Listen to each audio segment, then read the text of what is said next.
ಆತ್ಮೀಯ ವಿದ್ಯಾರ್ಥಿಗಳೇ, ಆರಾಧ್ಯ tutorial digital classes YouTube ಚಾನಲ್ಗೆ ತಮಗೆಲ್ಲರಿಗೂ ಸ್ವಾಗತ. 10ನೇ ತರಗತಿಯ ಗಣಿತ ಪರಿಷ್ಕೃತ ಪಾಠ್ಯಕ್ರಮ 2024-25 ಈ ನ್ಯೂ ಸಿಲೆಬಸ್ ಪ್ರಕಾರ ಮೊದಲನೇ ಪಾಠ ವಾಸ್ತವ ಸಂಖ್ಯೆಗಳು. ಇದರ ಸಂಪೂರ್ಣ ಪರಿಹಾರವನ್ನು ನೋಡೋಣ. ಅದಕ್ಕಿಂತ ಮುಂಚೆ ನಮ್ಮ ಚಾನಲನ್ನು ಇನ್ನೂ ಯಾರು ಸಬ್ಸ್ಕ್ರೈಬ್ ಮಾಡಿಲ್ಲ, ಸಬ್ಸ್ಕ್ರೈಬ್ ಮಾಡಿ, ಲೈಕ್ ಮಾಡಿ, ಶೇರ್ ಮಾಡಿ ಅಂತ ಹೇಳುತ್ತಾ, ವಿದ್ಯಾರ್ಥಿಗಳೇ ತಾವು ಒಂದು ಸಬ್ಸ್ಕ್ರೈಬ್ ಮಾಡುವ ಮುಖಾಂತರ ಇನ್ನಷ್ಟು ಹೊಸ ವಿಡಿಯೋಗಳನ್ನು ತಾವು ನೋಟಿಫೈ ಆಗ್ತಾ ಇರಬಹುದು.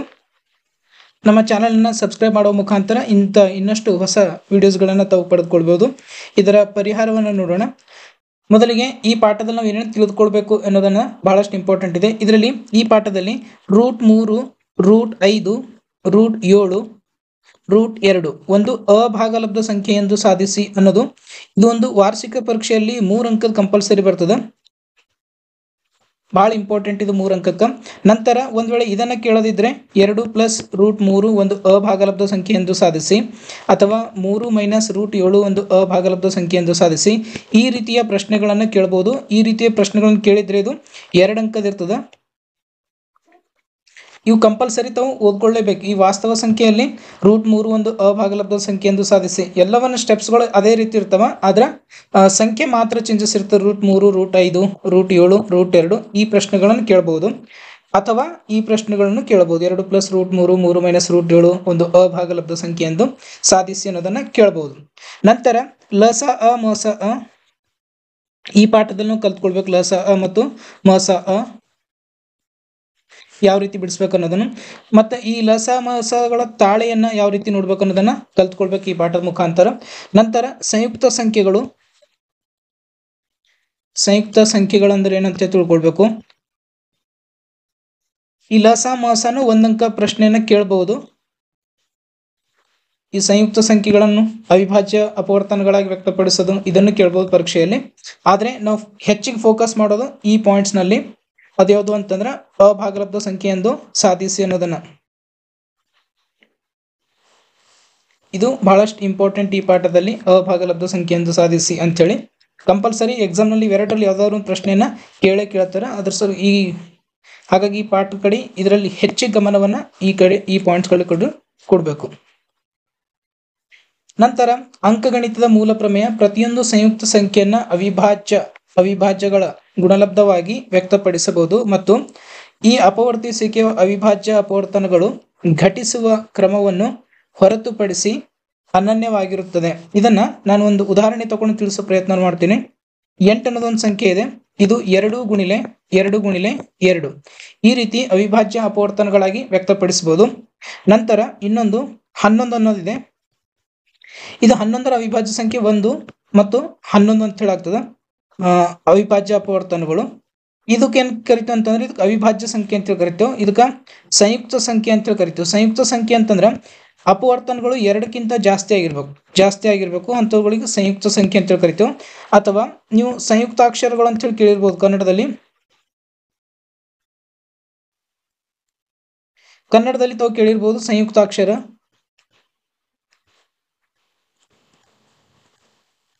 ಅದೇ ರೀತಿ ಗಣಿತದಲ್ಲಿ ಸಂಯುಕ್ತ ಸಂಖ್ಯೆಗಳು ಅಂತ ಹೇಳಿರ್ತದೆ. ಸಂಯುಕ್ತ ಸಂಖ್ಯೆ ಅಂದ್ರೆ ಏನು ಅನ್ನೋದನ್ನು ತಿಳ್ಕೊಳ್ಳೋಣ. ಈ 8ರ ಅಪವರ್ತನಗಳು 3 2ಕ್ಕಿಂತ ಜಾಸ್ತಿ ಆಗ್ಯಾವ, ಅದಕ್ಕೆ ಸಂಯುಕ್ತ ಸಂಖ್ಯೆ ಅಂತ ಕರಿತೇವೆ. ಇನ್ನೊಂದು ಸಂಖ್ಯೆಯನ್ನು ತಗೊಳ್ತೀನಿ 24 ಅನ್ನೋದು. ಈ 24 ಅನ್ನೋದು ಬಿಡಿಸ್ಬೇಕು ಅಪವರ್ತನ ವಿಧಾನದಿಂದ. 2 12 24, 2 6 12, 2 3 3 1 3. ಈ 24ರ ಅಪವರ್ತನಗಳು ಏನಾಗ್ತಾವ ಅಂತಂದ್ರೆ 2³ × 3. ಅದನ್ನ ನಾವು ಈ ರೀತಿನೂ ಬರಿಬಹುದು, 3 × 2 × 2 × 2 ಅಥವಾ 3 × 2 × 3 × 2 × 2. ಈ ಬರೆಯೋ ಮೆಥಡ್ಗೆ ಏನಂತ ಕರಿತೇವೆ, ಅನನ್ಯವಾಗಿರುತ್ತದೆ ಅಂತ ಹೇಳಿ ಕರಿತೇವೆ. ಏನ್ ಕರಿತೇವೆ ಅನನ್ಯ ಅಂತಂದ್ರ ಈ 24ರದ ಅಪವರ್ತನ ಇವುಗಳನ್ನು ಹೊರತುಪಡಿಸಿ ಬೇರೆ ಅಪವರ್ತನಗಳನ್ನು ಬರೋದಿಲ್ಲ. ಇದರಲ್ಲಿ ಒಂದು ಸಾಮಾನ್ಯ ಅಪವರ್ತನ 1 ಅನ್ನೋದು ಬರ್ತದೆ, ಇವುಗಳನ್ನು ಹೊರತುಪಡಿಸಿ ಬೇರೆ ಅಪವರ್ತನಗಳನ್ನು ಬರಲ್ಲ. ಹಾಗಾಗಿ ಇದಕ್ಕೆ ಏನಂತ ಕರಿತೇವೆ, ಅನನ್ಯವಾಗಿರುತ್ತದೆ. ಇವು ಯಾವುದೇ ರೀತಿ ಬರಿಬಹುದು ನಾವು. ಕೊನೆಯಲ್ಲಿ 3 ಅಂತ ಹೇಳಿ ಬರ್ತೀವೋ 2 × 2 × 3 × 2 ಈ ರೀತಿನೂ ಬರಿಬಹುದು. ಇವುಗಳಿಗೆ ಏನಂತ ಕರಿತೇವೆ, ಅನನ್ಯವಾಗಿರುತ್ತದೆ. ಸಂಯುಕ್ತ ಸಂಖ್ಯೆ ಅಂದ್ರೆ ಅರ್ಥ ಆಯ್ತು ಅಂತ ಹೇಳಿ ತಿಳ್ಕೊತೀನಿ. ಅಪವರ್ತನಗಳು 2ಕ್ಕಿಂತ ಜಾಸ್ತಿ ಆಗಿರ್ಬೇಕು ಅವಿಭಾಜ್ಯ ಅಪವರ್ತನಗಳು. ಅಂತ ಸಂಖ್ಯೆಗಳು ಏನಂತ ಕರಿತೇವೆ, ಸಂಯುಕ್ತ ಸಂಖ್ಯೆಗಳು. 2ಕ್ಕಿಂತ ಕಡಿಮೆ ಅಥವಾ 2 ಆಗಿರೋದಕ್ಕೆ ಏನಂತ ಕರಿತೇವೆ, ಸಂಯುಕ್ತ ಸಂಖ್ಯೆಗಳು ಅಂತೇಳಿ ಕರಿತೀವಿ. ಇಲ್ಲಿ ಅಪವರ್ತನಗಳು ಬರೀ ಎರಡೇ ಆಗಿದ್ರೆ ಅದಕ್ಕೆ ಅವಿಭಾಜ್ಯ ಸಂಖ್ಯೆಗಳು ಅಂತೇಳಿ ಕರಿತೀವಿ. ಅವಿಭಾಜ್ಯ ಸಂಖ್ಯೆಗಳು ಜಾಸ್ತಿ ಆಗಿದ್ರೆ ಅದಕ್ಕೆ ಸಂಯುಕ್ತ ಸಂಖ್ಯೆ ಅಂತೇಳಿ ಕರಿತೀವಿ. ನೆಕ್ಸ್ಟ್ ಇಲ್ಲಿ ಮಸ ಮತ್ತು ಲಸ ಅನ್ನ ತಿಳ್ಕೊಳ್ಳೋದು. ಮಸ ಅ ಮತ್ತು ಲಸ ಅನ್ನು ತಿಳ್ಕೊಳ್ಳೋದು. ಈಗಾಗಲೇ ನೀವು ಪ್ರೈಮರಿ ಲೆವೆಲ್ದಲ್ಲಿ ಕಲ್ತಿರ್ಬೋದು ಮಸ ಅ ಮತ್ತು ಲಸ ಅ. ಇಲ್ಲಿ ಮತ್ತೊಂದ್ಸರಿ ತಿಳಿಸ್ತೀನಿ ನಾನು. 8ರ ಅಪವರ್ತನಗಳು ನಾವು 2 × 2 × 2 ಅಂತ ಹೇಳಿ ತಗೊಂಡಿದ್ದೇವೆ. 3ರ ಅಪವರ್ತನ 1 × 3. 11ರ ಅಪವರ್ತನ 1 × 11. ಇದರಲ್ಲಿ ಇನ್ನೂ ಒಂದು ಅನ್ನೋದನ್ನು ಅಪವರ್ತನ ಆಗಿರ್ತದ, ಒಂದೊಂದು ಮಧ್ಯದಲ್ಲೂ ಬರ್ತದ. ಹಾಗಾಗಿ ಮಸ ಅ ಏನಾಗಿರ್ತದ ಅಂತಂದ್ರೆ ಇವುಗಳಲ್ಲಿ ಬಂದಂಥದ್ದು ಇದನ್ನ ನಾನು 2³ × 1 ಅಂತ ಹೇಳಿ ಬರ್ಕೊಳ್ತೀನಿ. ಇದು 1 × 3 ಆಸ್ ಯೂಶುವಲ್ ಸೇಮ್ ಆಗ್ತದೆ, ಇದನ್ನು ಸೇಮ್ ಆಗಿರ್ತದೆ. ಇಲ್ಲೇನು ಕೊಟ್ರ, ದತ್ತ ಸಂಖ್ಯೆಗಳಲ್ಲಿ ಅತ್ಯಂತ ಕಡಿಮೆ ಘಾತವನ್ನು ಹೊಂದಿರುವ ಪ್ರತಿ ಸಾಮಾನ್ಯ ಅವಿಭಾಜ್ಯ ಅಪವರ್ತನಗಳನ್ನ ಗುಣಲಬ್ಧ ಎಲ್ಲದರಲ್ಲಿ ಇರಬೇಕು. 1 ಅನ್ನೋದು ಇಲ್ಲಿದೆ, ಇಲ್ಲಿ 3ರಲ್ಲೂ 1 ಅನ್ನೋದಿದೆ. ಇಲ್ಲಿ 1 ತಗೊಳ್ತೀನಿ. ನಂತರ ಇದರಲ್ಲಿ 2³ ಅನ್ನೋದಿದೆ, ಇದರಲ್ಲೂ ಇಲ್ಲ. ಇದು 1 ಅನ್ನೋದು ಏನಾಗಿರ್ತದೆ, ಇರೋದು ಮಸ ಅ ಆಗಿರ್ತದ. ಇನ್ನು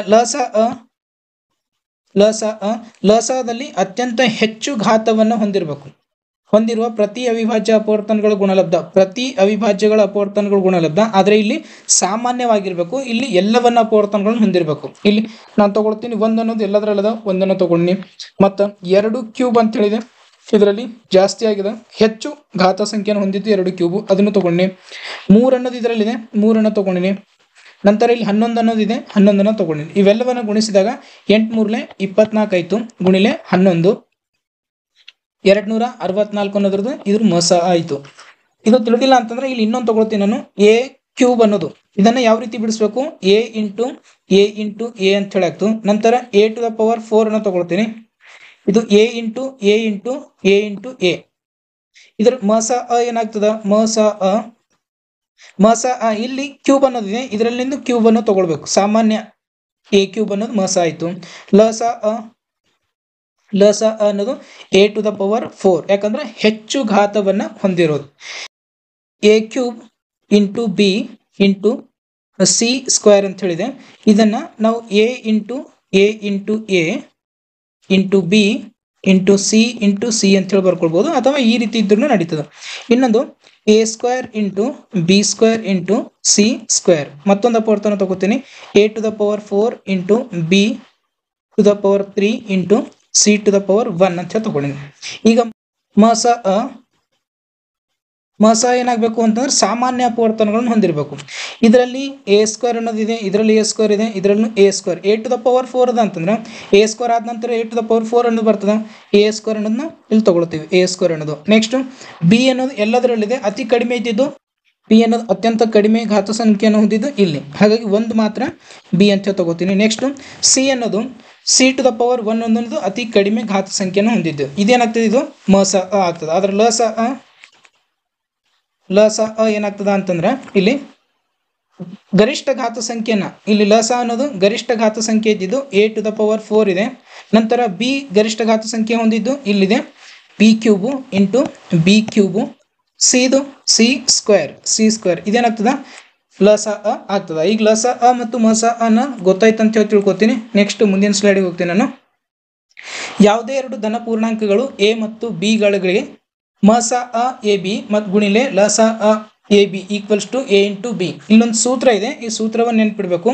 ಲಸ ಮತ್ತು ಮಸಗಳ ತಾಳೆಯನ್ನು ನೋಡೋದು, ತಾಳೆ ಯಾವ ರೀತಿ ಚೆಕ್ ಮಾಡಬೇಕು ಅನ್ನೋದು ಸೂತ್ರನ ಕೊಟ್ಟಿದ್ದಾರೆ. ಒಂದು a = 8, ಮತ್ತೊಂದು b = 6 ಅಂತ ಹೇಳಿದೆ. ಏನಾಗ್ತವ, a ರ ಅಪವರ್ತನಗಳು 8ರ ಅಪವರ್ತನಗಳು 2³ ಅಂತ ತಗೋತೀನಿ. b 6ರ ಅಪವರ್ತನಗಳು ಏನಾಗ್ತವ ಅಂತಂದ್ರೆ ಇಲ್ಲಿ 2 × 3 ಅಂತ ಹೇಳಾಗ್ತದ. ಹಾಗಾದ್ರೆ a ಮತ್ತು b ಯ ಮಸ ಅ ಎಷ್ಟಾಗ್ತದ, ಇಲ್ಲಿ a b ಯ ಮಸ ಅ ಕನಿಷ್ಠ ಘಾತ ಸಂಖ್ಯೆಯನ್ನು ಹೊಂದಿದ್ದು 2 ಅಂತ ತಗೋತೀನಿ. 3 ಅದ, ಇಲ್ಲಿ 3 ಇಲ್ಲ, ಹಾಗಾಗಿ ಮಸ ಅ 2 ಆಯ್ತು. ಇನ್ನು ಲಸ ಅ ಎಷ್ಟಾಗ್ತದ, ಎ ಬಿ ಯ ಲಸ ಅ ಎಷ್ಟಾಗ್ತದ ಅಂತಂದ್ರೆ ಇಲ್ಲಿ ಗರಿಷ್ಠ ಘಾತ ಸಂಖ್ಯೆ 2³ ಅದ, ಇಲ್ಲಿ 3 ಅದ, 3 ಅಂತ ತಗೋಬೇಕು. 8 × 3 8 × 24 ಅನ್ನೋದು ಮಸ ಸಿಕ್ತು. ಈಗ ತಾಳೆ ಯಾವ ರೀತಿ ನೋಡ್ಬೇಕು ಅನ್ನೋದನ್ನ a × b = a b ಯ ಮಸ ಅ ಅಥವಾ ಲಸ ಅ ತಗೋಬಹುದು. ಮಸ ಅ ಗುಣಿಲೆ ಎ ಬಿ ಯ ಲಸ ಅ. ಇಲ್ಲಿ ಎ ಎಷ್ಟು 8 ಗುಣಿಲೆ 6 ಬಿ 6. ಎ ಬಿ ಯ ಮಾಸ ಎಷ್ಟು ಬಂದ 2 ಗುಣಿಲೆ ಲಸ 24. 8 6 48 ಈಕ್ವಲ್ಸ್ ಟು 24 2 48. ಇಲ್ಲಿ L H S equals to R H S ಅನ್ನೋದು ಬಂತು. ಇದು ಸೂತ್ರವನ್ನ ಆಗ್ತದ. ಇದು ಸೂತ್ರವನ್ನ ಕೊಟ್ಟಿದ್ದಾರೆ. ಎರಡು ಸಂಖ್ಯೆಗಳು ಎ ಮತ್ತು ಬಿ, ಆ ಎರಡೂ ಸಂಖ್ಯೆಗಳ ಗುಣಲಬ್ಧವು ಎದಕ್ಕೆ ಈಕ್ವಲ್ ಆಗಿರ್ಬೇಕು? ಮಸ ಅ ಗುಣಿಲೆ ಲಸ ಅಗ ಸಮ ಆಗಿರ್ಬೇಕು. ಇದೊಂದು ಸೂತ್ರವಿದೆ. ತಾಳೆ ನೋಡೋದು, ಲಸ ಮತ್ತು ಮಸಗಳ ತಾಳೆಯನ್ನ ನೋಡೋದು. ಇನ್ನ ಅಭ್ಯಾಸ 1.1. ಈ ಅಭ್ಯಾಸ 1.1ರಲ್ಲಿ ಕೆಳಗಿನ ಪ್ರತಿ ಸಂಖ್ಯೆಯನ್ನ ಅದರ ಅವಿಭಾಜ್ಯ ಅಪವರ್ತನಗಳ ಗುಣಲಬ್ಧವಾಗಿ ವ್ಯಕ್ತಪಡಿಸಿ. ಇಲ್ಲಿ ಮೊದಲನೇ ಬೀಟು 140 ಅವಿಭಾಜ್ಯ ಅಪವರ್ತನಗಳಾಗಿ ವ್ಯಕ್ತಪಡಿಸರಿ. 2 7 14, ಇದು 0 ಇರಿಸ್ಕೊಂಡಿನಿ. 2 35. ನಂತರ ಈಗಿದು 5 ಮಗ್ಗಿದಿಂದ ಹೋಗ್ತದ. 5 7 35, 7 1 7. ಈ 140ರ ಅಪವರ್ತನಗಳು ಏನಾಗ್ತವ ಅಂದ್ರೆ 2 ಸ್ಕ್ವೇರ್ ಇಂಟು 5 ಇಂಟು 7 ಅವಿಭಾಜ್ಯ ಅಪವರ್ತನಗಳಾಗಿ ವ್ಯಕ್ತಪಡಿಸಿ ಅಂತ ಹೇಳ್ಕೊಟ್ಟಿದ್ದಾರೆ. ಇದನ್ನು ಫೈಂಡ್ ಔಟ್ ಮಾಡಬೇಕು. ಎರಡನೇ ಬೀಟಿಲಿ 156. ಈ 156ರ ಅವಿಭಾಜ್ಯ ಅಪವರ್ತನಗಳು ಮೊದಲು 2ರಿಂದ ಭಾಗಿಸ್ತೀನಿ. 2 7 14. ಎಷ್ಟು ಉಳಿತಿಲಿ? 1 ಉಳಿತು, 16 ಆಯ್ತು. 2 8 16. ನಂತರ ಮತ್ತೆ 2ರಿಂದ 2 3 6, 1 ಉಳಿತು, 2 9 18. ಇವಾಗ 3ರಿಂದ 3 1 3, 3 3 9. 13ರಿಂದ 13 1 13. ಈ 156ರ ಅಪವರ್ತನಗಳು ಏನಾಗ್ತವ ಅಂತಂದ್ರೆ 2 ಸ್ಕ್ವೇರ್ ಇಂಟು 3 ಇಂಟು 13. ಇವು ಅವಿಭಾಜ್ಯ ಅಪವರ್ತನಗಳು. ಮೂರನೇ ಬೀಟನ್ನು ನೋಡೋಣ. 3825. ಇದು ಅವಿಭಾಜ್ಯ ಅಪವರ್ತನಗಳು. ಮೊದಲಿದು 3ರಿಂದ ಭಾಗ ಹೋಗ್ತದ. 3 1 3, 3 2 6, 2 ಉಳಿತು, 3 7 21, 1 ಉಳಿತು, 3 5 15. ನಂತರ ಮತ್ತೆ 3 ಮಗ್ಗಿದಿಂದ 3 4 12, 3 2 6, 3 5 15. ಇದೀಗ ಇದು 5 ಮಗ್ಗಿದಿಂದ ಹೋಗ್ತದ. 5 8 40, 2 ಉಳಿತು, 5 5 25. ಪುನಃ ಇದು 5ರಿಂದ 5 1 5, 3 ಉಳಿತು, 5 7 35. ಇವಾಗ 17 ಮಗ್ಗಿದಿಂದ 17 1 17. 3825ರ ಅವಿಭಾಜ್ಯ ಅಪವರ್ತನಗಳು 3 ಸ್ಕ್ವೇರ್ ಇಂಟು 5 ಸ್ಕ್ವೇರ್ ಇಂಟು 17. ಇವೇನಾಗ್ತವ ಅಂತಂದ್ರೆ 3825ರ ಅವಿಭಾಜ್ಯ ಅಪವರ್ತನಗಳು. 5005 ಇದರ ಅವಿಭಾಜ್ಯ ಅಪವರ್ತನಗಳು ನೋಡೋಣ. ಮೊದಲಿಗೆ 5 ಮಗ್ಗಿದಿಂದ 5 1 5, 0 0 5 1 5. ನಂತರ ಇದು 3 ಮಗ್ಗಿದಿಂದ ಹೋಗ್ತದ. 7 ಮಗ್ಗಿದಿಂದ ಹೋಗ್ತದೆ. ಇವಾಗ 7 1 7, 3 ಉಳಿತು, 35, 7 4 28, 7 3 21. 11 ಮಗ್ಗಿದಿಂದ ಇವಾಗ 11 1 11, 3 ಉಳಿತು, 11 3 33. ಈಗ 13 1 13. ಇದರ ಅವಿಭಾಜ್ಯ ಅಪವರ್ತನಗಳು 5005ರ ಅವಿಭಾಜ್ಯ ಅಪವರ್ತನಗಳು 5 ಗುಣಿಲೆ 7 ಗುಣಿಲೆ 11 ಗುಣಿಲೆ 13. ಇವು ಅವಿಭಾಜ್ಯ ಅಪವರ್ತನಗಳು. ಕೊನೆಯ ಪ್ರಶ್ನೆಯಲ್ಲಿ 4ನೇ ಬೀಟಿಲಿ 7429. ಇದು ಡೈರೆಕ್ಟ್ ಆಗಿ 17 ಮುಗಿದಿಂದ ಹೋಗ್ತದ. 17 4 68, 68 74 68 ಅನ್ನೋದ್ರ 6 ಉಳಿತು, 62 ಅಂತ ಹೇಳಿ ಆಗ್ತು. 17 3 51, 62 51 ಹೋದ್ರ 11 ಉಳಿತು, 119 ಆಯ್ತು. 17 7 119. ನಂತರ ಇದು ಇವಾಗ 19 ಮುಗಿದಿಂದ ಹೋಗ್ತದ. 19 2 38 ಹೋದ್ರೆ 5 ಉಳಿತು, 57 ಆಯ್ತು. 19 3 57. ನಂತರ 23 ಮಗ್ಗಿದು 23 1 23. 7429ರ ಅವಿಭಾಜ್ಯ ಅಪವರ್ತನಗಳು 17 ಗುಣಿಲೆ 19 ಗುಣಿಲೆ 23. ಇವು ಅವಿಭಾಜ್ಯ ಅಪವರ್ತನಗಳು. ಮೊದಲನೇ ಪ್ರಶ್ನೆ ಉತ್ತರಗಳನ್ನು ಕಂಡುಕೊಂಡಿದ್ದೇವೆ. ಎರಡನೇ ಪ್ರಶ್ನೆ, ಕೆಳಗೆ ನೀಡಿರುವ ಜೋಡಿ ಪೂರ್ಣಾಂಕಗಳ ಲಸ ಅ ಮತ್ತು ಮಸ ಅ ಗಳನ್ನು ಕಂಡುಹಿಡಿದು ಲಸ ಅ ಮತ್ತು ಮಸ ಲಸ ಅ ಗುಣಿಲೆ ಮಸ ಆ ಎರಡು ಸಂಖ್ಯೆಗಳ ಗುಣಲಬ್ಧ ಎಂಬುದನ್ನು ತಾಳೆ ನೋಡಿ. ಇಲ್ಲಿ ತಾಳೆಯನ್ನು ನೋಡೋದಿದೆ. ಈಗಾಗಲೇ ನಾವು ಸೂತ್ರವನ್ನ ಕಲ್ಕೊಂಡಿದ್ದೆವು. ಎ ಗುಣಿಲೆ B equals to A B ಯ ಮಸ ಅ ಗುಣಿಲೆ ಎ ಬಿ ಯ ಲಸ ಅ. ಇದು ಸೂತ್ರ. ಈ ಸೂತ್ರ ಪ್ರಕಾರ ನಾವು ಪ್ರತಿಯೊಂದರ ತಾಳೆಯನ್ನ ನೋಡ್ಬೇಕಾಗಿದೆ. ಮೊದಲು 26ರ ಅವಿಭಾಜ್ಯ ಅಪವರ್ತನಗಳು 2 13 ಅಥವಾ 13 26. 91ರ ಅವಿಭಾಜ್ಯ ಅಪವರ್ತನಗಳು 7 13 13 91. ಮಸ ಅ ಏನಾಗ್ತದೆ ಇಲ್ಲಿ? ಮಸ ಅ ಸಾಮಾನ್ಯ ಅಪವರ್ತನ ಏನು ಇಲ್ಲ ಅಂತಂದ್ರೆ 1 ಇರ್ತದ ಗುಣಿಲೆ ನಂತರ 13. ಈ 13 ಅನ್ನೋದು ಸಾಮಾನ್ಯ ಅಪವರ್ತನ ಮಸ ಅ ಬಂತು. ಇನ್ನು ಲಸ ಅ ಅನ್ನೋದು 2ರಲ್ಲಿ ಇದ್ದಂಥದ್ದು ಗರಿಷ್ಠ ಘಾತ ಸಂಖ್ಯೆ ತಗೊಳ್ಬೇಕು. ಮೊದಲಿಗೆ 1 ಗುಣಿಲೆ 2 ಗುಣಿಲೆ 7 ಗುಣಿಲೆ 13 ಇವೆಲ್ಲವನ್ನ ಗುಣಿಸಿದಾಗ ಮಸವನ್ನ ನಮ್ಗೆ ಸಿಗ್ತದ.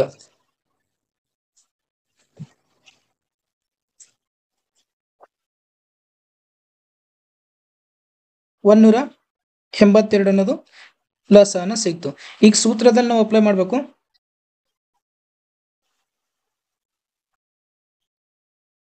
ಸೂತ್ರ ಎ ಗುಣಿಲೆ ಬಿ ಈಕ್ವಲ್ಸ್ ಟು ಮಸ ಅ ಗುಣಿಲೆ ಲಸ ಅ. ಎ ಎಷ್ಟು? 26 ಗುಣಿಲೆ 91 ಈಕ್ವಲ್ಸ್ ಟು ಮಸ ಎಷ್ಟು ಬಂತಿಲ್ಲಿ? 13 ಗುಣಿಲೆ 182.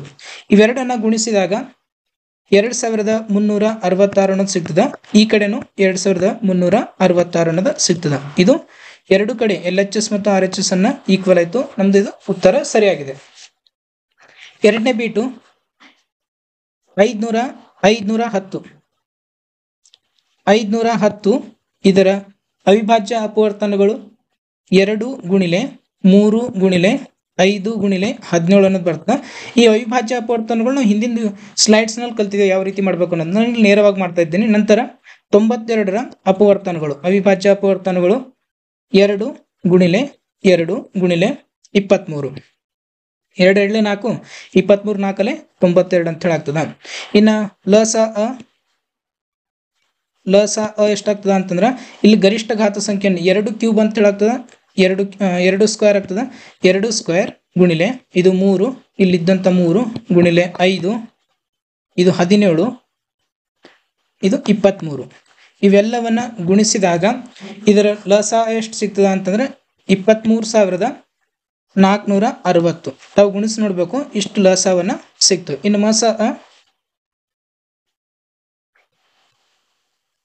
ಮಸ ಅ ಅನ್ನೋದು 2ರಲ್ಲಿ ಸಾಮಾನ್ಯ ಅಪವರ್ತನ 2 ಅನ್ನೋದಿದೆ, ಇದರಲ್ಲೂ 2 ಅನ್ನೋದಿದೆ 2. ಇದನ್ನು ಹೊರತುಪಡಿಸಿ ಮತ್ತೆ ಯಾವುದೇ ಸಾಮಾನ್ಯ ಅಪವರ್ತನಗಳು ಇಲ್ಲ. ತಾಳೆಯನ್ನ ನೋಡೋಣ. ಎ ಗುಣಿಲೆ ಬಿ ಈಕ್ವಲ್ಸ್ ಟು ಲ ಸ ಅ ಗುಣಿಲೆ ಮಸ ಅ. ಎ ಎಷ್ಟು? 510 ಗುಣಿಲೆ 92 ಈಕ್ವಲ್ಸ್ ಟು ಲಸ ಅ 23,460 ಗುಣಿಲೆ ಮಸ ಅ 2.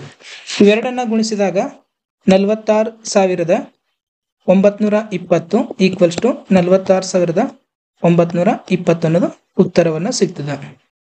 ಮೂರನೇ ಬೀಟ್ ಉತ್ತರವನ್ನು ನೋಡೋಣ. ಇಲ್ಲಿ 300 ಬೀಟ್ನ ಉತ್ತರ 336. ಇದರ ಅವಿಭಾಜ್ಯ ಅಪವರ್ತನಗಳು 2 ಗುಣಿಲೆ 2 ಗುಣಿಲೆ 2 ಗುಣಿಲೆ 2 ಗುಣಿಲೆ 3 ಗುಣಿಲೆ 7. ಇದನ್ನ ಈ ರೀತಿ ಬರ್ಕೊಳ್ತೀವಿ. 2ರ ಘಾತಾಂಕ 4 ಗುಣಿಲೆ 3 ಗುಣಿಲೆ 7. ನಂತರ 54ರ ಅವಿಭಾಜ್ಯ ಅಪವರ್ತನಗಳು 2 ಗುಣಿಲೆ 3 ಗುಣಿಲೆ 3 ಗುಣಿಲೆ 3. ಇದನ್ನ 2 ಗುಣಿಲೆ 3 ಕ್ಯೂಬ್ ಅಂತ ಬರ್ಕೊಳ್ತೀನಿ. ಮಸ ಅ ಎಷ್ಟಾಗ್ತದೆ ಇಲ್ಲಿ ಅಂತಂದ್ರೆ 2ರಲ್ಲಿ 2 ಅನ್ನೋದಿದೆ, 2 ತಗೊಂಡಿನಿ. 3 ಅನ್ನೋದಿದೆ 3. 2 3 6. ಇನ್ನು ಲಸ ಅ ಅನ್ನೋದು ಗರಿಷ್ಠ ಘಾತ ಸಂಖ್ಯೆ ಎಷ್ಟಿಲ್ಲಿದೆ? 2ರ ಘಾತಾಂಕ 4. 2ರ ಘಾತಾಂಕ 4 ಗುಣಿಲೆ 3ರ ಘಾತಾಂಕ 3 ಗುಣಿಲೆ 7. ಇವೆಲ್ಲವನ್ನ ಗುಣಿಸಿದಾಗ 3024 ಅನ್ನೋದು ಲಸ ಸಿಕ್ತು. ನಂತರ ತಾಳೆಯನ್ನು ನೋಡ್ಬೇಕು. ಎ ಗುಣಿಲೆ ಬಿ ಈಕ್ವಲ್ಸ್ ಟು ಲಸ ಅ ಗುಣಿಲೆ ಮಸ ಅ. ಎ ಎಷ್ಟು? 336 ಗುಣಿಲೆ 54 ಈಕ್ವಲ್ಸ್ ಟು ಲಸ ಅ 3024 ಗುಣಿಲೆ ಲಸ ಅ ಮಸ 6.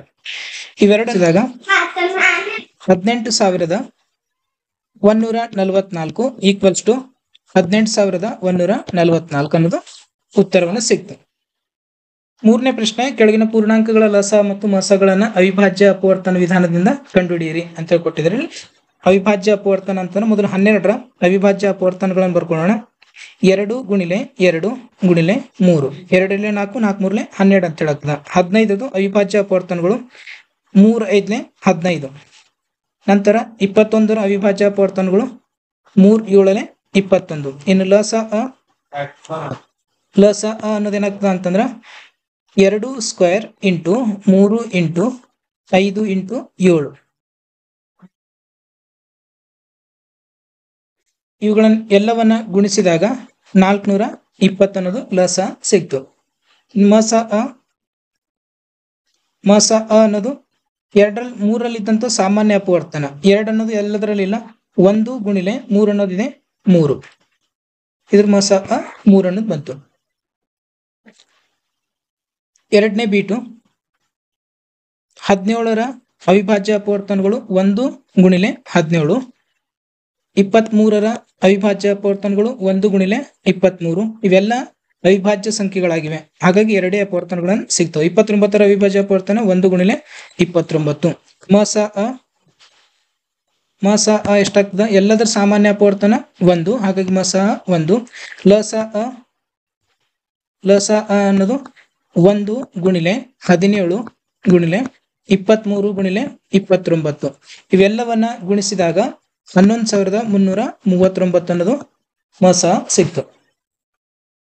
ಮೂರನೇ ಬೀಟಿಲಿ 8ರ ಅವಿಭಾಜ್ಯ ಅಪವರ್ತನಗಳು 2 ಗುಣಿಲೆ 2 ಗುಣಿಲೆ 2. 9ರ ಅವಿಭಾಜ್ಯ ಅಪವರ್ತನಗಳು 3 ಗುಣಿಲೆ 3. 25ರ ಅವಿಭಾಜ್ಯ ಅಪವರ್ತನಗಳು 5 ಗುಣಿಲೆ 5.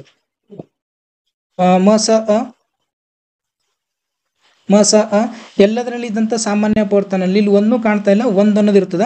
ಎಲ್ಲದರಲ್ಲಿ 1 ಅನ್ನೋದು ಸಾಮಾನ್ಯ ಅಪವರ್ತನ ಆಗಿರುತ್ತೆ. 1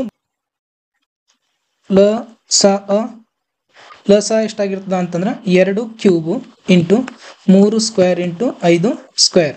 ಎಲ್ಲವನ್ನ ಇವು ಗುಣಿಸಿದಾಗ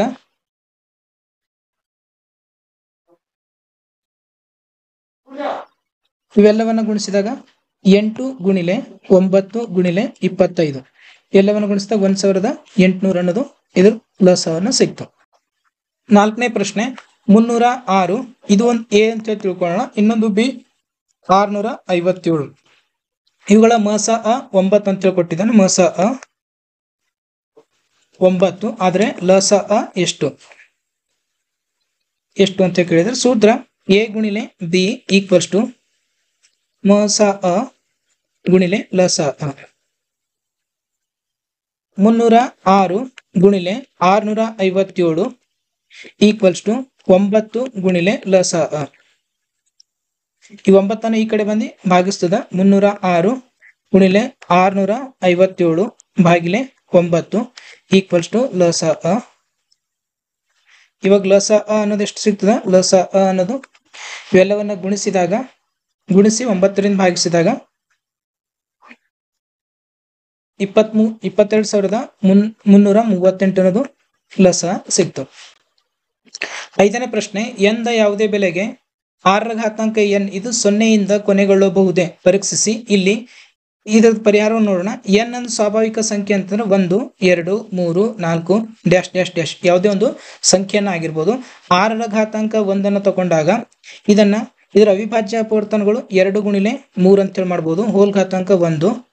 ನಂತರ 6ರ ಘಾತಾಂಕ 2 ಅಂತ ತಗೊಂಡಾಗ 36 ಅಂತ ಹೇಳಾಗ್ತದ. 36 ಅನ್ನೋದು ಈ ರೀತಿ ನಾವು ಬಿಡಿಸ್ಬೋದು. 36ರ ಅವಿಭಾಜ್ಯ ಅಪವರ್ತನಗಳು 2 1 2 2 8 16 2 9 3 3 3 1. ಅವಿಭಾಜ್ಯ ಅಪವರ್ತನಗಳು ಏನಾಗ್ತಾವ ಇದ್ರದ್ದು ಅಂತಂದ್ರ 2 ಸ್ಕ್ವೇರ್ ಇಂಟು 3 ಸ್ಕ್ವೇರ್ ಅಂತ ಹೇಳಾಗ್ತಾವ. ಹೊರತು ನಮ್ಗ ಇದು 0ಯಿಂದ ಕೊನೆಗೊಳ್ಬೇಕಾದ್ರೆ, ಯಾವುದೇ ಸಂಖ್ಯೆ 0ಯಿಂದ ಕೊನೆಗೊಳ್ಳಬೇಕಾದ್ರೆ ಅದ್ರ ಅವಿಭಾಜ್ಯ ಅಪವರ್ತನದಲ್ಲಿ 5 ಅನ್ನೋದು ಒಂದು ಅವಿಭಾಜ್ಯ ಅಪವರ್ತನ ಆಗಿರ್ಬೇಕು. ಆದ್ರ ಇಲ್ಲಿ ಅವಿಭಾಜ್ಯ ಅಪವರ್ತನಗಳು 5 ಆಗ್ತಾ ಇಲ್ಲ. ಇಲ್ಲಿ 5 ಆದ್ರೆ ಮಾತ್ರ ಅದು 0ಯಿಂದ ಕೊನೆಗೊಳ್ಳುತ್ತದೆ. ಹಾಗಾಗಿ ಈ 6ರ ಘಾತಾಂಕ ಎನ್ ಇದ್ರದ್ದು ಅವಿಭಾಜ್ಯ ಅಪವರ್ತನಗಳು 5 ಬರ್ತಾ ಇಲ್ಲ. ಹಾಗಾಗಿ ಇದೊಂದು 0ಯಿಂದ ಕೊನೆಗೊಳ್ಳುವುದಿಲ್ಲ. ಅದನ್ನು ಹೇಳಿಕೆ ರೂಪದಲ್ಲಿ ಬರಿಬೇಕು. 6ರ ಘಾತಾಂಕ ಎನ್ ಸೊನ್ನೆಯಿಂದ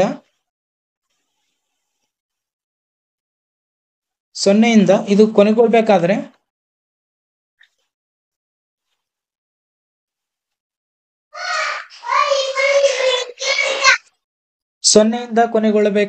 ಅದು 5ರಿಂದ ಭಾಗವಾಗಬೇಕು.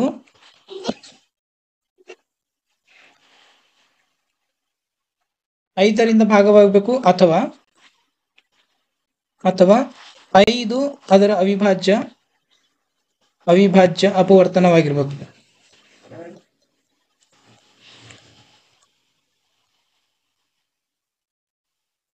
ಅಪವರ್ತನವಾಗಿರಬೇಕು. ಅವೆರಡೂ ಆಗಿಲ್ಲ. ನಡ್ರ ಹತ್ ಕಡಿ.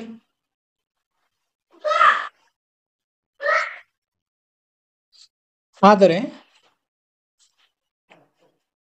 6ರ ಅವಿಭಾಜ್ಯ ಅಪವರ್ತನಗಳು ಏನವ? ಅಪವರ್ತನಗಳು 2x3 ಅವ. 2x3 ಆಗಿದೆ ಇಲ್ಲಿ. ಆದ್ದರಿಂದ 5 6ರ ಅವಿಭಾಜ್ಯ ಅಪವರ್ತನವಾಗಿಲ್ಲ.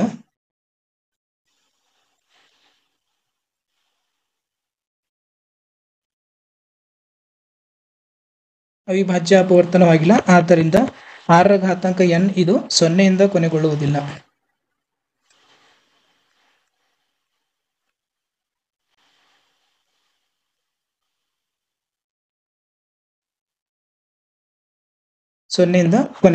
ಅಂತೇಳಿ ಈ ರೀತಿ ನಾವು ಪರಿಹಾರವನ್ನು ಬರೀಬೇಕು.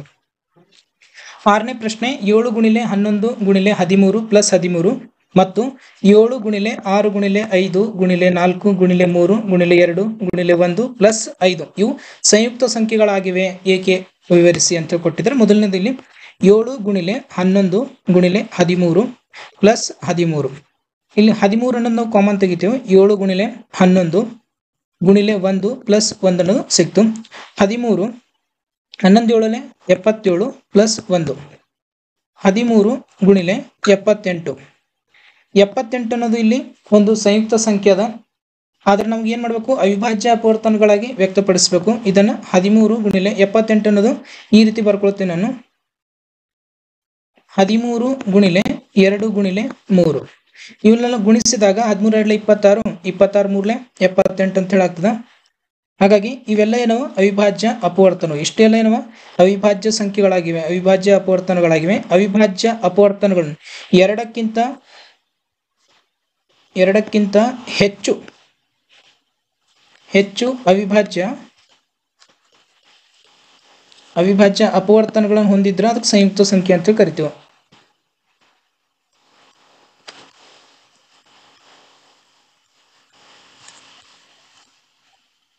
ಅದಕ್ಕೆ ಸಂಯುಕ್ತ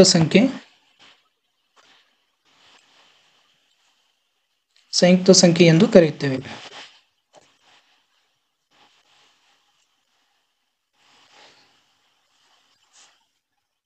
ನಂತರ ಇಲ್ಲಿ ಇನ್ನೊಂದು ಬೀಟ್ ಇದೆ, ಆ ಬೀಟ್ನು ಚೆಕ್ ಮಾಡೋಣ.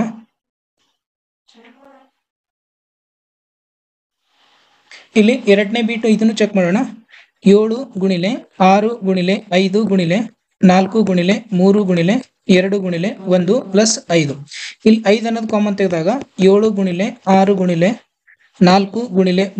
3 × 2 × 1 + 1 5 ಇವೆಲ್ಲವನ್ನ ಗುಣಿಸಿದಾಗ 1008 + 1 5 × 1009. ಇವೆರಡು ಏನಾದ್ರು ಈಗ ಅವಿಭಾಜ್ಯ ಅಪವರ್ತನಗಳದು. ಹಾಗಾಗಿ ಇದೊಂದು ಸಂಯುಕ್ತ ಸಂಖ್ಯೆ ಇದೆ. ಮತ್ತೆ ಇದೇನು ಬರಿಬೇಕು? ಎರಡಕ್ಕಿಂತ ಹೆಚ್ಚು 2 ಅವಿಭಾಜ್ಯ ಅಪವರ್ತನಗಳು ಸಿಗ್ತು. ಹಾಗಾಗಿ ಇದಕ್ಕೆ ಏನಂತ ಕರಿತೀವಿ ನಾವು? ಸಂಯುಕ್ತ ಸಂಖ್ಯೆ ಅಂತ ಕರೆಯುತ್ತೇವೆ. 7ನೇ ಪ್ರಶ್ನೆ ಒಂದು ಕ್ರೀಡಾಂಗಣದ ಸುತ್ತಲೂ ವೃತ್ತಾಕಾರದ ಮಾರ್ಗವಿದೆ. 7ನೇ ಪ್ರಶ್ನೆ ಒಂದು ಕ್ರೀಡಾಂಗಣದ ಸುತ್ತಲೂ ವೃತ್ತಾಕಾರದ ಮಾರ್ಗವಿದೆ.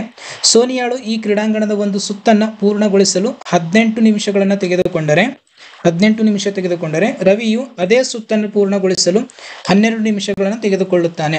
ಒಂದೊಮ್ಮೆ ಅವರಿಬ್ಬರು ಒಂದೇ ಬಿಂದುವಿನಲ್ಲಿ ಏಕಕಾಲದಲ್ಲಿ ಆರಂಭಿಸಿ ಏಕಮುಖವಾಗಿ ಚಲಿಸಿದರೆ ಎಷ್ಟು ನಿಮಿಷಗಳ ನಂತರ ಅವರು ಪುನಃ ಆರಂಭಿಕ ಬಿಂದುವಿನಲ್ಲಿ ಸಂಧಿಸುತ್ತಾರೆ ಅಂತೇಳಿ ಈ ರೀತಿ ಒಬ್ಬ ರವಿ ಎಂಬ ವೃತ್ತಾಕಾರದ ಒಂದು ಸರ್ಕಲ್ ಸುತ್ತನ ಹಾಕ್ತಾನೆ, ಕ್ರೀಡಾಂಗಣದ ಸುತ್ತ ಏನ್ ಮಾಡ್ತಾನೆ, ಸುತ್ತನ ಹಾಕ್ತಾನೆ ರವಿ ಅನ್ನೋರು. ಸೇಮ್ ಇದೇ ಸಮಯದಲ್ಲಿ ಇನ್ನೊಬ್ರು ಸೋನಿಯಾಳು ಕೂಡ ಇದೇ ವೃತ್ತ ಸುತ್ತ ಸರ್ಕಲ್ ಅನ್ನ ಹಾಕ್ತಾಳ. ಹಾಕಿನಾಗ ಏನಾಗ್ತದ ಅಂತಂದ್ರೆ ಇಬ್ಬರು ಸ್ಟಾರ್ಟ್ ಮಾಡ್ತಾರ. ಒಬ್ಬರದು ಸ್ಪೀಡ್ ಅನ್ನ 18 ನಿಮಿಷವನ್ನು ತೆಗೆದುಕೊಂಡ್ರೆ ಇನ್ನೊಬ್ಬರದು 12 ನಿಮಿಷವನ್ನು ತಗೊಳ್ತಾರ. ಒಬ್ರು ಸ್ಲೋ ಹಾಕ್ತಾರ, ಒಬ್ಬರು ಸ್ಪೀಡ್ ಆಗಿ ಹೋಗ್ತಾರ. ಮತ್ತೆ ಪುನಃ ಇವರು ಆರಂಭಿಕ ಬಿಂದುವಿನಲ್ಲಿ ಇಬ್ಬರು ಆರಂಭಿಕ ಬಿಂದುವಿನಲ್ಲಿ ಯಾವಾಗ ಸಂಧಿಸ್ತಾರ ಅಂತ ಹೇಳಿ ಕೇಳ್ತಾ ಇದ್ದಾರೆ.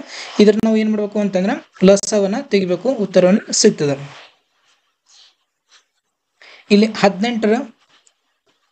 18ರ ಅವಿಭಾಜ್ಯ ಅಪವರ್ತನಗಳು 2 ಗುಣಿಲೆ 3 ಗುಣಿಲೆ 3. ಇನ್ನು 12ರ ಅವಿಭಾಜ್ಯ ಅಪವರ್ತನಗಳು 2 ಗುಣಿಲೆ 2 ಗುಣಿಲೆ 3. ಲಸ ಎಷ್ಟಾಗ್ತದೆ ಇಲ್ಲಿ ಅಂತಂದ್ರೆ 2 ಗುಣಿಲೆ 2 ಗುಣಿಲೆ 2 ಸ್ಕ್ವೇರ್ ಮತ್ತು 3 ಸ್ಕ್ವೇರ್, 3 ಗುಣಿಲೆ 3. 4 ಗುಣಿಲೆ 9, 4 9 36. ಈ 36 ನಿಮಿಷಗಳ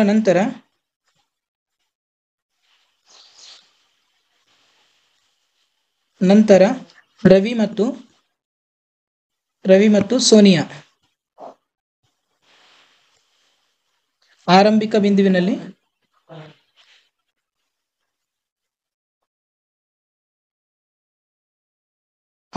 ಬಿಂದುವಿನಲ್ಲಿ ಸಂಧಿಸುತ್ತಾರೆ.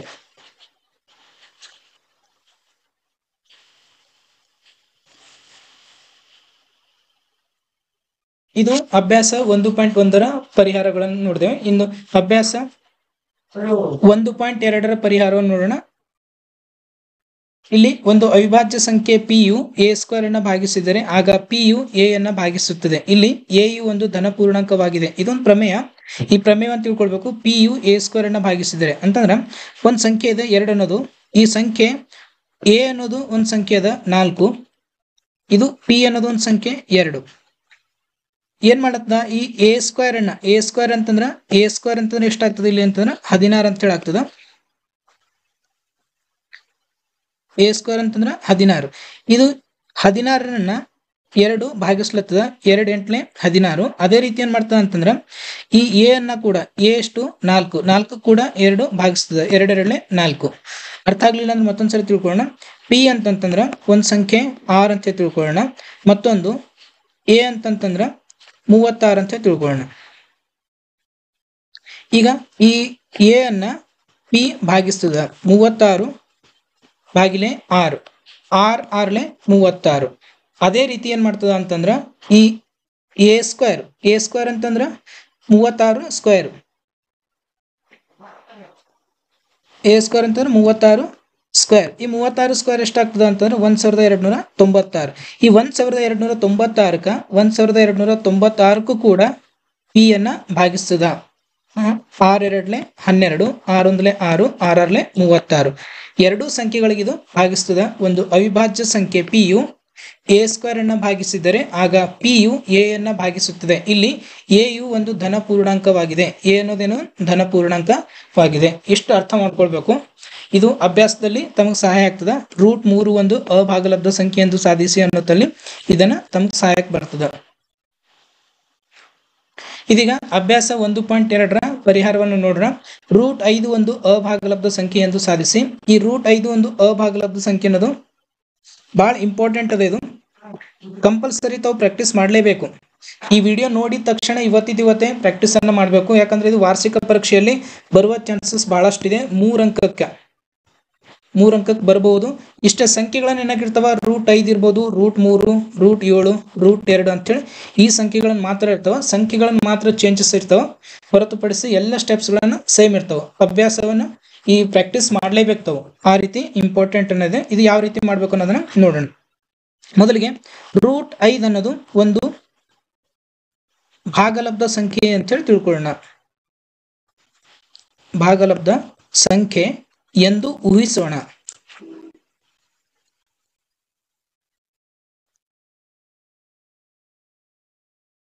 ಇದು √5 ಒಂದು ಅಭಾಗಲಬ್ಧ ಸಂಖ್ಯೆ ಅಂತ ಹೇಳಿರ, ಅದಕ್ಕೆ ನಾವು ಭಾಗಲಬ್ಧ ಸಂಖ್ಯೆ ಅಂತೇಳಿ ಊಹಿಸ್ಕೊಂಡಿದ್ದೆವು.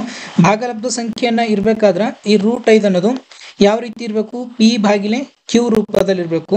ಇಲ್ಲಿ P, Q belongs to Z, ಪೂರ್ಣಾಂಕಗಳಿಗೆ ಸೇರಿದ್ದಾಗಿರ್ಬೇಕು. ಆದ್ರೆ ಕ್ಯೂ ನಾಟ್ ಈಕ್ವಲ್ಸ್ ಟು 0 ಆಗಿರಬೇಕು. ಪಿ ಮತ್ತು ಕ್ಯೂ ಇವೆರಡು ಸಹ ಒಂದಾಗಿರ್ಬೇಕು ಅಥವಾ ಅವಿಭಾಜ್ಯ ಸಂಖ್ಯೆಗಳಂತ ಹೇಳಿ ಬರಿಬಹುದು. ನಂತರ ಈ ಕ್ಯೂ ಅನ್ನ ಈ ಕಡೆ ತಂದಾಗ LHS ಸೈಡ್ ತಂದಾಗ √5 ಕ್ಯೂ ಈಕ್ವಲ್ಸ್ ಟು ಪಿ ಅಂತ ಹೇಳಾಯ್ತು. ಇದನ್ನ ಎರಡು ಕಡೆ ವರ್ಗಗೊಳಿಸಬೇಕು. ಎರಡು ಕಡೆ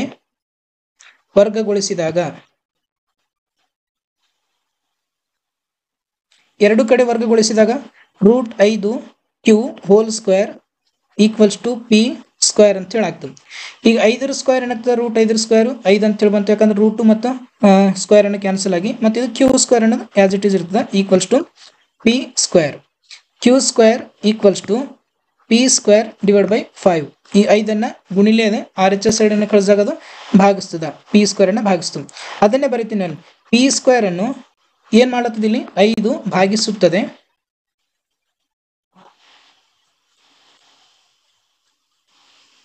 ಪಿ ಸ್ಕ್ವೇರ್ ಅನ್ನ 5 ಭಾಗಿಸುತ್ತದೆ. ಅದೇ ರೀತಿ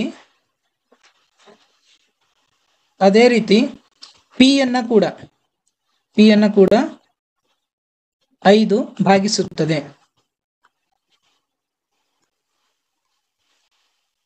ತಮ್ಗೆ ಅರ್ಥ ಆಗಿರ್ಬೋದು. ಈಗಾಗಲೇ ನಾವು ಒಂದು ಪ್ರಮೇಯವನ್ನು ನೋಡಿದ್ವಿ 2.1 ಪ್ರಮೇಯದಲ್ಲಿ. ಪಿ ಅನ್ನ ಎ ಸ್ಕ್ವೇರ್ ಅನ್ನ ಭಾಗಿಸ್ಲತ್ತಿತ್ತು, ಅದೇ ರೀತಿ ಪಿ ಅನ್ನ ಕೂಡ ಎ ಅನ್ನ ಕೂಡ ಪಿ ಅನ್ನ ಭಾಗಿಸ್ಲತ್ತಿತ್ತು. ಆ ಹೇಳಿಕೆಯನ್ನ ಇಲ್ಲಿ ಬರ್ದಿದ್ದೀನಿ ನಾನು. ನೆಕ್ಸ್ಟ್ ಈಗ ಏನ್ ಮಾಡ್ಬೇಕು ಅಂತಂದ್ರೆ ಇದು ಭಾಗಿಸಿದ ನಂತರ ಇದಕ್ಕೆ ಸಮೀಕರಣ 1 ಅಂತ ಇಟ್ಕೊಳ್ಬೇಕು. ಈಗ ಸಮೀಕರಣ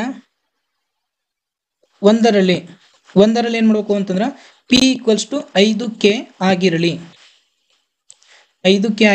ಇಲ್ಲಿ ಪಿ ಈಕ್ವಲ್ಸ್ ಟು 5k ಅನ್ನೋದು ಸಮೀಕರಣ 1ರಲ್ಲಿ ಆದೇಶವನ್ನ ಮಾಡ್ತೇನೆ. ಆದೇಶಿಸಿದಾಗ ಸಮೀಕರಣ 1 ಏನು, 5 Q square equals to P square ಅಂತ ಹೇಳಿದೆ. ಪಿ ಪ್ಲೇಸ್ ನಲ್ಲಿ 5k ಹೋಲ್ ಸ್ಕ್ವೇರ್ ಅಂತ ತಗೋತೇನೆ. 5 Q square equals to 25k square ಅಂತ ಹೇಳಾಯ್ತು. ಕ್ಯೂ ಸ್ಕ್ವೇರ್ ಈಕ್ವಲ್ಸ್ ಟು 5ಅನ್ನ RHS ಸೈಡ್ ಕಳಿಸಿದಾಗ 25 ಭಾಗಿಲೆ 5 ಈಕ್ವಲ್ಸ್ ಇಂಟು ಕೆ ಸ್ಕ್ವೇರ್. 5 5 25. ಇಲ್ಲಿ 5k ಸ್ಕ್ವೇರ್ ಅಂತ ಹೇಳಿತ್ತು. ಆ 5ಅನ್ನ LHS ಸೈಡ್ ಕಳಿಸಿದಾಗ ಕ್ಯೂ ಸ್ಕ್ವೇರ್ ಭಾಗಿಲೆ 5 ಈಕ್ವಲ್ಸ್ ಟು ಕೆ ಸ್ಕ್ವೇರ್. ಇಲ್ಲಿ ಏನಾಗ್ಲತ್ತದ, ಈ ಹೇಳಿಕೆ ರೂಪದಲ್ಲಿ ಬರ್ದಿದೇವಲ್ಲ, ಆಗ ಇಲ್ಲಿ ಕ್ಯೂ ಸ್ಕ್ವೇರ್ ಅನ್ನು 5 ಭಾಗಿಸುತ್ತದೆ. ಅದೇ ರೀತಿ ಏನ್ ಮಾಡತ್ತದ ಅಂತಂದ್ರ ಕ್ಯೂ ಅನ್ನ ಕೂಡ ಭಾಗಿಸುತ್ತದೆ. 5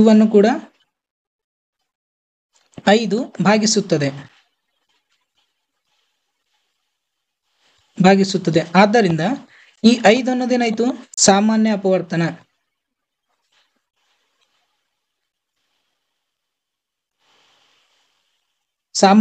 ಆಯ್ತು. ಆದ್ದರಿಂದ ಪಿ ಮತ್ತು ಕ್ಯೂ ಏನಾಗ್ಲತ್ತವ, ಸಹ ಅವಿಭಾಜ್ಯ ಸಂಖ್ಯೆಗಳು.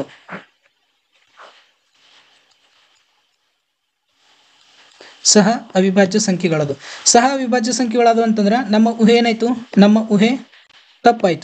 ಊಹೆ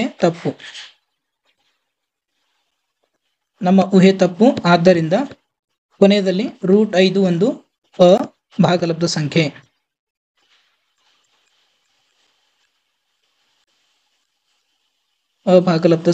ಆಗಿದೆ. ಈ ರೀತಿ ಸಾಧಿಸಬೇಕು ವಿದ್ಯಾರ್ಥಿಗಳು. ಇದು ಬಹಳಷ್ಟು ಇಂಪಾರ್ಟೆಂಟ್ ಆಗಿದೆ. ಇದರ ಪ್ಲೇಸ್ ನಲ್ಲಿ ಈಗ √5 ಇತ್ತಲ್ಲ, ಆ ಪ್ಲೇಸ್ ನಲ್ಲಿ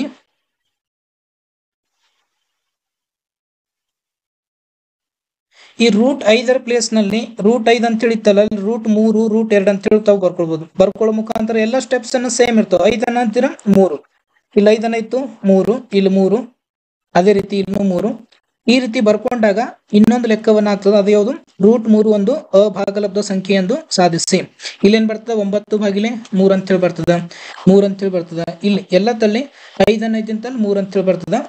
ಅದು 25 ಅಂತ ಹೇಳಿದಿಂತಲ್ಲಿ 9 ಅನ್ನೋದು ಬಂದಿತ್ತು ಅಲ್ಲ. ಕೊನೆಯಲ್ಲಿ √3 ಒಂದು ಅಭಾಗಲಬ್ಧ ಸಂಖ್ಯೆ ಎಂದು ಸಾಧಿಸಿದೆ.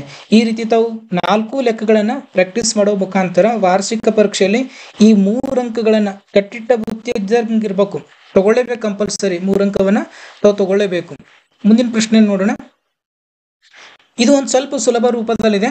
2 + 2 √5 ಒಂದು ಅಭಾಗಲಬ್ಧ ಸಂಖ್ಯೆ ಎಂದು ಸಾಧಿಸಿ. ಇದನ್ನ ಕೂಡ ನಾವು ಮೊದಲಿಗೆ 3 + 2 √5 ಒಂದು ಭಾಗಲಬ್ಧ ಸಂಖ್ಯೆ ಎಂದು ಊಹಿಸೋಣ. ಭಾಗಲಬ್ಧ ಸಂಖ್ಯೆ ಎಂದು ಊಹಿಸೋಣ.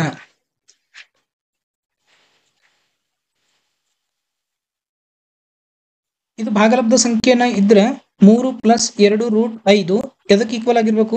ಪಿ ಭಾಗಿಲೆ ಕ್ಯೂ ರೂಪದಲ್ಲಿರ್ಬೇಕು. 9ನೇ ತರಗತಿಯಲ್ಲಿ ಕಲಿತಿರ್ ಭಾಗಲಬ್ಧ ಸಂಖ್ಯೆಗಳು ಯಾವ ರೀತಿ ಇರಬೇಕು? ಪಿ ಭಾಗಿಲೆ ಕ್ಯೂ. ಆದ್ರೆ ಇವು ಪಿ ಕ್ಯೂ ಪೂರ್ಣಾಂಕಕ್ಕೆ ಸೇರಿದ್ದಾಗಿರ್ಬೇಕು, ಪೂರ್ಣಾಂಕಗಳಿಗೆ ಸೇರಿದ್ದಾಗಿರ್ಬೇಕು. ಆದ್ರೆ ಕ್ಯೂ ನಾಟ್ ಈಕ್ವಲ್ಸ್ ಟು 0 ಆಗಿರ್ಬೇಕು. ಪಿ ಮತ್ತು ಕ್ಯೂ ಪೂರ್ಣಾಂಕದ ಯಾವುದೇ ಸಂಖ್ಯೆ ಇರಲಿ, ಮೈನಸ್ ಇರಲಿ ಪ್ಲಸ್ ಇರಲಿ, ಯಾವುದೇ ಸಂಖ್ಯೆ ಇರಲ್ಲ. ಆದ್ರೆ ಕ್ಯೂ ಒಂದು 0ಯನ್ನು ಹೊರತುಪಡಿಸಿ, ಇದನ್ನು ಹೊರತುಪಡಿಸಿ ಬೇರೆ ಸಂಖ್ಯೆಗಳು ಯಾವುದಕ್ಕಿರಲು ನಡೀತದ. ಮತ್ತು ಪಿ ಮತ್ತು ಕ್ಯೂ ಏನವ ಅಂತಂದ್ರೆ ಸಾಮಾನ್ಯ ಅಪವರ್ತನ 1ಕ್ಕೆ ಸಮವ. ಇಲ್ಲಿ 2√5 ಈಕ್ವಲ್ಸ್ ಟು ಪಿ ಭಾಗಿಲೆ ಕ್ಯೂ ಮೈನಸ್ 3. 2√5 ಇಲ್ಲಿ ಲಸವನ್ನು ತೆಗಿತೀನಿ. ಲಸ ಎಷ್ಟು ಬಂತು? ಇಲ್ಲಿ ಕ್ಯೂ ಅನ್ನೋದು ಬಂತು. P minus 3 Q. ಇಲ್ಲಿ 2 ಅನ್ನೋದು ಗುಣಾಕಾರದ, ಆ ಕಡೆ ಕಳಿಸಿದಾಗ ಭಾಗಾಕಾರ.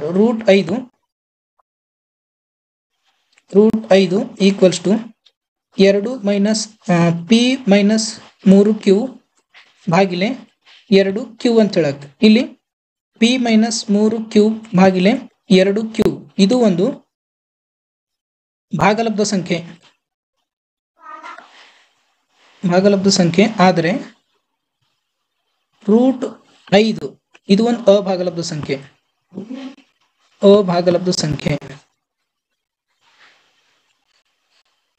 ನಮ್ಮ ಊಹೆ ತಪ್ಪಾಯ್ತು. ಆದ್ದರಿಂದ ಇದನ್ನು ಬರಿಬೇಕು. 3 + 2√5 ಒಂದು ಅಭಾಗಲಬ್ಧ ಸಂಖ್ಯೆ.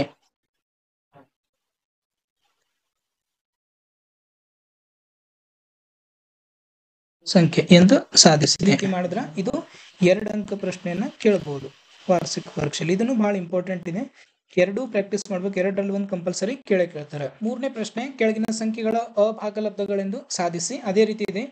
1 ಭಾಗಿಲೆ √2 ಇದೊಂದು ಅಭಾಗಲಬ್ಧ ಸಂಖ್ಯೆ ಎಂದು ಸಾಧಿಸಿ ಅಂತ ಹೇಳ್ಕೊಟ್ಟಿದ್ರು. ಇದನ್ನು ಮೊದಲು ಏನಂತ ತಿಳ್ಕೊಳ್ಳೋಣ? ಭಾಗಲಬ್ಧ ಸಂಖ್ಯೆ ಎಂದು ತಿಳ್ಕೊಳ್ಳೋಣ. ಒಂದು ಭಾಗಲಬ್ಧ ಸಂಖ್ಯೆ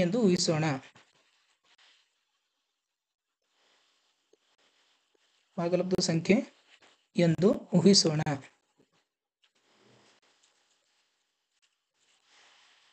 ಇದು ಭಾಗಲಬ್ಧ ಸಂಖ್ಯೆಯನ್ನ ಇರ್ಬೇಕಾದ್ರೆ 1 ಭಾಗಿಲೆ √2 ಇದು ಪಿ ಭಾಗಿಲೆ ಕ್ಯೂ ಈಕ್ವಲ್ ಆಗಿರ್ಬೇಕು.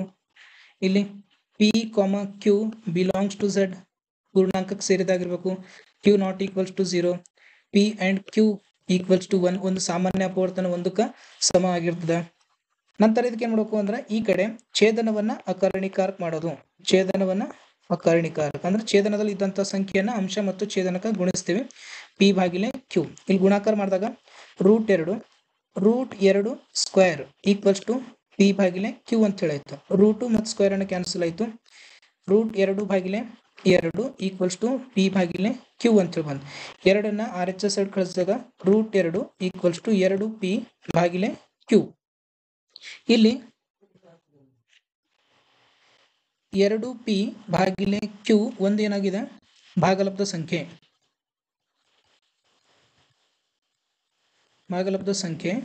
ಆದರೆ √2 ಒಂದು ಅಭಾಗಲಬ್ಧ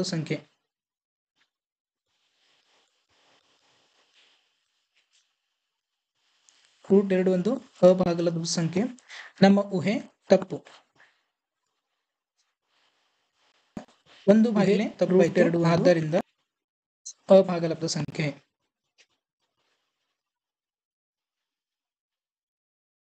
ಎಂದು ಸಾಧಿಸಿದೆ.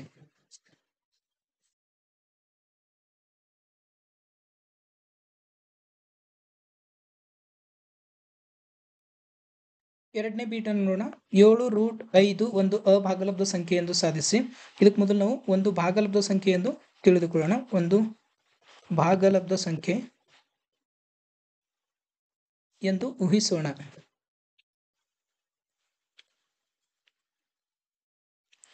ಇದು ಭಾಗಲಬ್ಧ ಸಂಖ್ಯೆನ ಇದ್ರೆ 7√5 ಎದಕ್ಕೆ ಈಕ್ವಲ್ ಆಗಿರ್ಬೇಕು?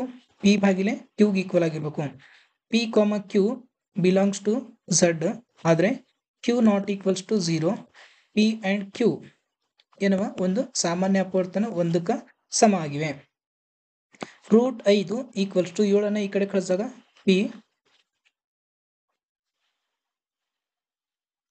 ಪಿ ಭಾಗಿಲೆ 7 ಕ್ಯೂ ಆಯಿತು.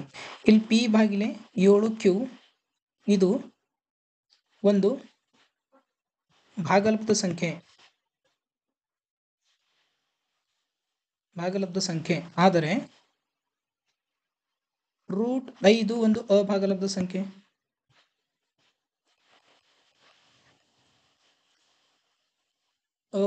ಸಂಖ್ಯೆ. ನಮ್ಮ ಊಹೆ ತಪ್ಪು. ಆದ್ದರಿಂದ 7 ರೂಟ್ 5 ಒಂದು ಅಭಾಗಲಬ್ಧ ಸಂಖ್ಯೆ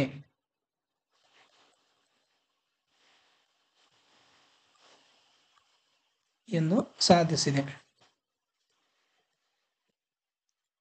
ಇದು ಎರಡನೇ ಪ್ರಶ್ನೆಯ ಪರಿಹಾರವಾಗಿದೆ.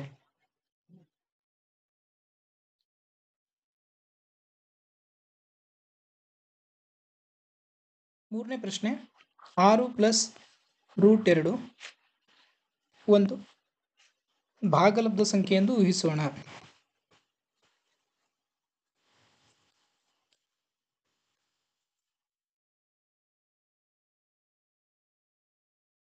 ಇದು ಭಾಗಲಬ್ಧ ಸಂಖ್ಯೆ ಆಗಿದ್ರೆ ಅದಕ್ಕೆ ಈಕ್ವಲ್ ಇರಬೇಕು. 6 plus root 2 equals to P ಭಾಗಿಲೆ ಕ್ಯೂ ಕ ಈಕ್ವಲ್ ಆಗಿರ್ಬೇಕು. P Q belongs to Z ಎರಡು ಪೂರ್ಣಾಂಕಕ್ಕೆ ಸೇರಿದಾಗಿರ್ಬೇಕು. ಕ್ಯೂ ನಾಟ್ ಈಕ್ವಲ್ಸ್ ಟು 0 ಆಗಿರ್ಬೇಕು. ಪಿ ಮತ್ತು ಕ್ಯೂ ಏನಾಗಿರ್ಬೇಕು, ಸಾಮಾನ್ಯ ಅಪವರ್ತನ ಒಂದನ್ನು ಹೊಂದಿರಬೇಕು. ಇದು ಎಲ್ಲ ಸ್ಟೆಪ್ಸ್ಗಳನ್ನು, ಇವು ಪ್ರತಿಯೊಂದು ಲೆಕ್ಕದಲ್ಲಿ ಈ ಸ್ಟೆಪ್ಸ್ಗಳನ್ನು ಬರಲೇಬೇಕು ಕಂಪಲ್ಸರಿ. ಇವಾಗ ರೂಟ್ 2 ಈಕ್ವಲ್ಸ್ ಟು ಪಿ ಭಾಗಿಲೆ ಕ್ಯೂ ಪ್ಲಸ್ ಆರ್ ಅನ್ನೋದ್ರಿಂದ ಈ ಕಡೆ ಬಂದು ಮೈನಸ್ ಆರ್ ಅಂತ ಹೇಳಾಗ್ತು ಭಾಗಿಲೆ 1. ರೂಟ್ 2 ಈಕ್ವಲ್ಸ್ ಟು ಲಸವನ್ನು ತೆಗೆದಾಗ ಕ್ಯೂ ಅನ್ನೋದು ಲಸ ಬಂತು, ಪಿ ಮೈನಸ್ 6 ಕ್ಯೂ. ಇಲ್ಲಿ ಪಿ ಮೈನಸ್ 6 ಕ್ಯೂ ಭಾಗಿಲೆ ಕ್ಯೂ ಇದು ಒಂದು ಭಾಗಲಬ್ಧ ಸಂಖ್ಯೆ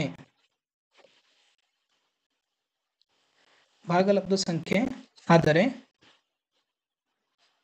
ರೂಟ್ 2 ಒಂದು ಅಭಾಗಲಬ್ಧ ಸಂಖ್ಯೆ.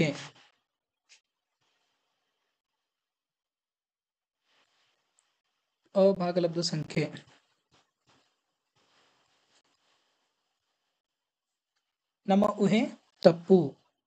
ನಾವು ಊಹೆ ಮಾಡ್ಕೊಂಡಿದ್ದು ತಪ್ಪಾಯ್ತು. ಇಲ್ಲಿ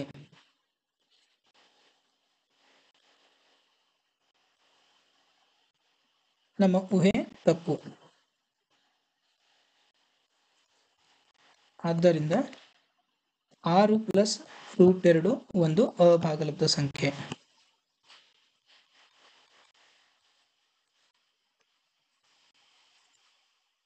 ಸಾಧಿಸಿದೆ. ಈ ರೀತಿ ಸಾಧಿಸಬೇಕು. ಇವು ಪ್ರಶ್ನೆ ಕಂಪಲ್ಸರಿ ವಾರ್ಷಿಕ ಪರೀಕ್ಷೆಯಲ್ಲಿ ಕೇಳ್ತಾರೆ, ಹಾಗಾಗಿ ಪ್ರಾಕ್ಟೀಸ್ ಮಾಡಲೇಬೇಕು ವಿದ್ಯಾರ್ಥಿಗಳೇ. ಇನ್ನು ಇವುಗಳನ್ನು ಹೊರತುಪಡಿಸಿ ಯಾವ ರೀತಿ ಪ್ರಶ್ನೆಗಳನ್ನು ಬರಬಹುದು ಅನ್ನೋದನ್ನ ನೋಡೋಣ.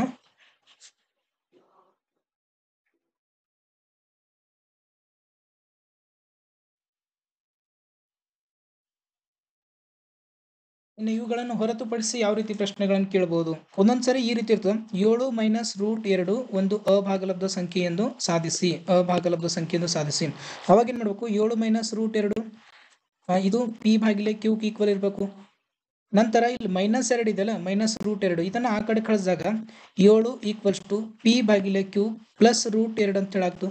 ಈಗ ನೆಕ್ಸ್ಟ್ ಪಿ ಭಾಗಿಲೆ ಕ್ಯೂಬನ್ನ LHS ಕಳಿಸ್ಬೇಕು. 7 ಮೈನಸ್ ಪಿ ಭಾಗಿಲೆ ಕ್ಯೂ ಈಕ್ವಲ್ಸ್ ಟು ರೂಟ್ 7. ಲಸವನ್ನು ತೆಗೆದಾಗ 7 ಕ್ಯೂ ಮೈನಸ್ ಪಿ ಭಾಗಿಲೆ ಕ್ಯೂ ಇದು ಭಾಗಲಬ್ಧ ಸಂಖ್ಯೆ. ರೂಟ್ 2 ಅನ್ನೋದು ಅಭಾಗಲಬ್ಧ ಸಂಖ್ಯೆ. ನಾವು ಏನನ್ನ ಅಬ್ಸರ್ವ್ ಮಾಡಬೇಕು, 2 ಮೈನಸ್ ರೂಟ್ 3. ಇಲ್ಲಿ ಮೈನಸ್ ರೂಟ್ 3 ಅಂತೇಳಿ ಬಂತಂದ್ರೆ ಇಲ್ಲಿ ಕ್ಯೂ ಅನ್ನೋದು ಮೊದಲು ಬರ್ತದೆ. 2 ಕ್ಯೂ ಮೈನಸ್ ಪಿ ಭಾಗಿಲೆ ಕ್ಯೂ ಅಂತೇಳಿ ಈ ರೀತಿ ಬರ್ತದೆ. ಇಲ್ಲ ಅಂತಂದ್ರೆ ಪ್ಲಸ್ ಅನ್ನ ಇದ್ರೆ 6 ಪ್ಲಸ್ ರೂಟ್ 2 ಅಂತೇಳಿ ಇವಾಗಲೇ ಮಾಡಿದೇವಲ್ಲ, ಅವಾಗ ಏನಾಗ್ತದೆ ಅಂತಂದ್ರೆ P plus 2 P plus 6 Q ಅನ್ನೋದು ಈ ರೀತಿ ಬರ್ತದ. ಅಂದ್ರೆ ಪ್ಲಸ್ ಕ್ಯೂ ಅಂತೇಳಿ ಬರ್ತದ 6 ಕ್ಯೂ ಅನ್ನೋದು. ಇಲ್ಲಿ ಮೈನಸ್ ಪಿ ಅನ್ನೋದು ಬರ್ತದ. ಇಲ್ಲಿ ರೂಟ್ 3 ಅನ್ನೋದು ಇದ್ದಾಗ ಮೈನಸ್ ಅನ್ನೋದು ಬರ್ತದ. ಜಸ್ಟ್ ಇದು LHS side RHS side shift ಮಾಡೋದ್ರಿಂದ ಗೊತ್ತಾಗ್ತದೆ. ನಂತರ ಛೇದನವನ್ನು ಅಕರ್ಣಿಕಾರಕ ಮಾಡ್ಬೇಕು. ಯಾವತ್ತು ಈ ರೀತಿ ಇತ್ತು ಅಂತ ತಿಳ್ಕೊರು, ರೂಟ್ 1 ಭಾಗಿಲೆ ರೂಟ್ 7 ಅಂತ ಹೇಳಿದ್ದಾಗ ಛೇದನವನ್ನ ಅಕರ್ಣಿಕಾರಕ ಮಾಡ್ಬೇಕು. ರೂಟ್ 7 ಇಂಟು ರೂಟ್ 7 ಭಾಗಿಲೆ ರೂಟ್ 7. ಆವಾಗ 2 ಗುಣಿಸಿದಾಗ √7 ಅಂತೇಳಿ ಬಂತು, ಕೆಳಗಡೆ √7 ಸ್ಕ್ವೇರ್ ಅಂತೇಳಿ ಬಂತು. ಇಲ್ಲಿ 2 ಕ್ಯಾನ್ಸಲ್ ಆಯಿತು, √7 ಭಾಗಿಲೆ 7 ಅಂತೇಳಿ ಬಂತು. 7ನ RHS ಸೈಡ್ ಕಳಿಸಿದಾಗ 7p/q ಅನ್ನೋದು ಬರ್ದ. ಇದು ಭಾಗಲಬ್ಧ ಸಂಖ್ಯೆ, ಆದ್ರೆ √7 ಒಂದು ಅಭಾಗಲಬ್ಧ ಸಂಖ್ಯೆ. ಈ ರೀತಿ ಮಾಡ್ಬೇಕು, ಪ್ರಾಕ್ಟೀಸ್ ಅನ್ನು ಮಾಡಬೇಕು. ಮಾಡೋದ್ರ ಮುಖಾಂತರ ಈ ಪಾಠದಿಂದ 3ರಿಂದ 5 ಅಂಕಗಳನ್ನು ಸುಲಭವಾಗಿ ತಾವು ಪಡೆದುಕೊಳ್ಬಹುದು. 3ರಿಂದ 5 ಅಂಕಗಳು ಇರ್ತಾವ. ಲಸ ಮಸ ಕಂಡುಹಿಡಿದು ಅಭಾಗಲಬ್ಧ ಸಂಖ್ಯೆ ಅಂತ ಸಾಧಿಸಿ ಅಂತ ಹೇಳಿ ಕೇಳ್ತಾರ. ಇಲ್ಲಿವರೆಗೇನು ಅಭ್ಯಾಸ 1.1 ಮತ್ತು 1.2 ಸಂಪೂರ್ಣ ಪಾಠದ ಪರಿಹಾರವನ್ನು ನೋಡಿದ್ದೇವೆ. ನಮ್ಮ ವಿಡಿಯೋನ ಇಷ್ಟ ಆದರೆ ಲೈಕ್ ಮಾಡಿ, ಶೇರ್ ಮಾಡಿ, ಸಬ್ಸ್ಕ್ರೈಬ್ ಮಾಡಿ. ಧನ್ಯವಾದಗಳು.